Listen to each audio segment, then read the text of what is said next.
Hi guys, I apologize for the bad lighting, but I just finished work for the day and I thought I'd just check in to see how things are going.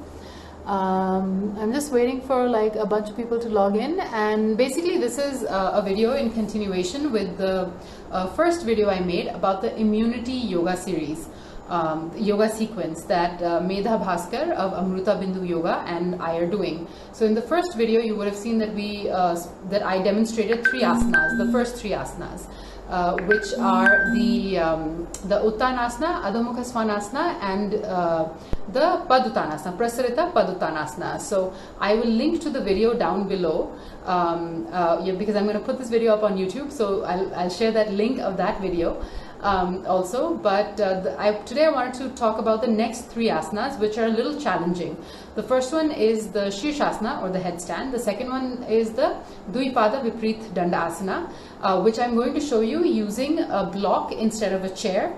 And the third one is the sarvanga asana, which is the shoulder stand. So the sarvanga asana and sirsasana are very famous yoga asanas that everybody wants to do, and everybody wants to know how to do them.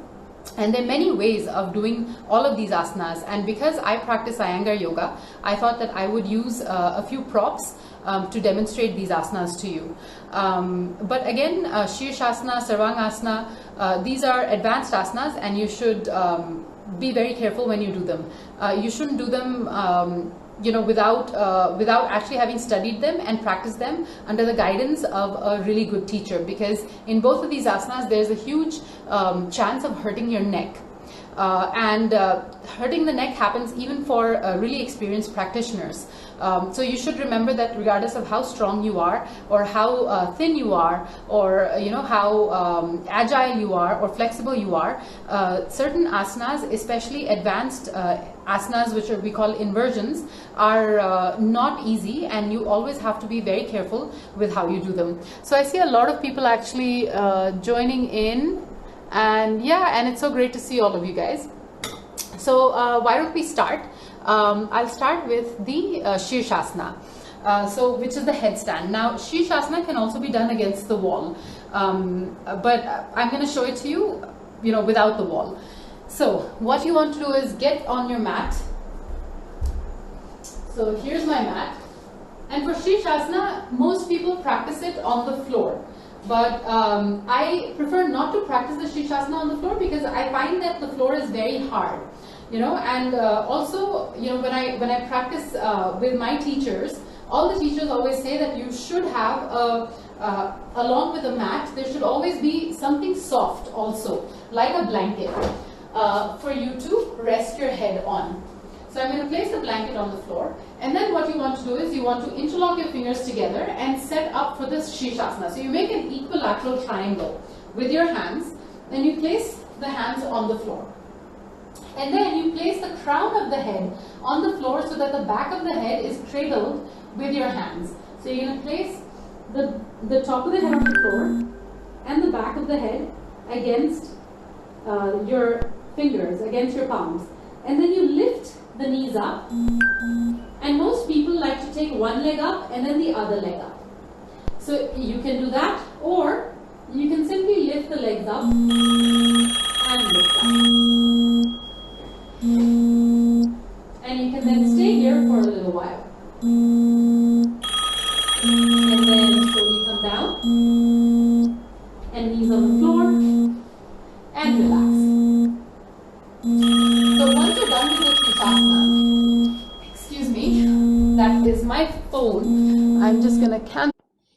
Yeah. All right. I'm sorry about that. Okay. So the one important thing that you need to remember about the sirsasana is that once you come down, you must never come up like I just did. You have to make sure that you slowly come down and then stay in your child's pose for a little while. So that was the sirsasana. The reason we have the sirsasana in the immunity sequence is because the sirsasana allows the blood to flow back into your head. So from the feet, it's coming up to the head, which allows for great circulation. Great circulation means great immunity. So you always want to make sure that if you know how to do the sirsasana, do it daily. So now the second posture is Dvipada Viparita danda asana. Also, I want to make sure that all of you know that I've actually written detailed blogs about all of these asanas on my blog, yogawithpragya.com. So if you're looking for details and for practice pointers, you should go to the blog and you'll find a lot of detailed information on it. So for Dvipada Viparita Dandasana, I'm going to use a block and then I'm going to lie down. So a lot of you would be doing something called Setu Bandhasana on your back and lying down. But here, what we want to do is we want to support our tailbone with a block. So what I'm going to do is, I'm going to lift my hips up and then place the block on my tailbone. So on the lowest part of my spine. And then I'm going to hold the edges of the mat and try to get the shoulders as close to my knees as I can, to my feet as I can. And then you're going to straighten the legs. And what this does is, it is an inversion, but it also gives a great stretch to the front part of your body. You must make sure that the back of the head and the shoulders are on the floor. And you want to make sure the thighs are really tight. Also, for those of you who are unable to straighten the legs, it's okay to keep the feet here. Because here also, the hips are above the level of the heart and the blood flow is happening to be in the opposite direction. So you want to keep it like that. Then once again, you want to remove the block and come down and relax for a while. And I'm using a wooden block here, but you could actually improvise. Since we're at home all the time, you could improvise with a bunch of books or a really hard book or something. Sometimes we have dictionaries which are this thick. You could actually improvise with that. Now, the final asana is the sarvanga asana, which is also known as a shoulder stand. And this is the asana that I see most people doing wrong all the time. Because this is an asana which is accessible to most levels of practitioners. And so people think that anyone can do it and people think that they're doing it right. But this is where most of the injuries happen. So if you want to practice the shoulder stand safely, what you need to do is support your shoulders. So I have like a huge thick mat which I'm going to use so that I can place my shoulders here so that the neck doesn't get scrunched up. And when the neck gets scrunched up, then you can actually feel that that kind of a cramp happening or soreness around the neck.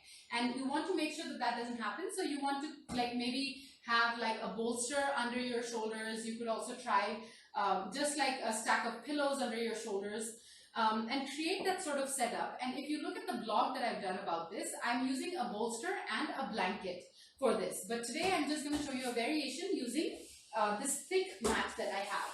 So what you want to do is you want to come down, you want to lie down, and in the final sarvangasana, you want to keep your legs absolutely straight. The body has to be absolutely straight. In the blog, I talk about how this posture is also called the candlestick posture. And so you must look like a candlestick when you do this posture. So to come into the sarvangasana, you're going to lie down. Make sure the shoulders are positioned on the edge of this mat. Place the back of the head on the floor. And then slowly, you're going to lift the legs up. And if you're flexible enough, you could even go into halasana. And then slowly lift both legs up. So in this position, I can talk very easily.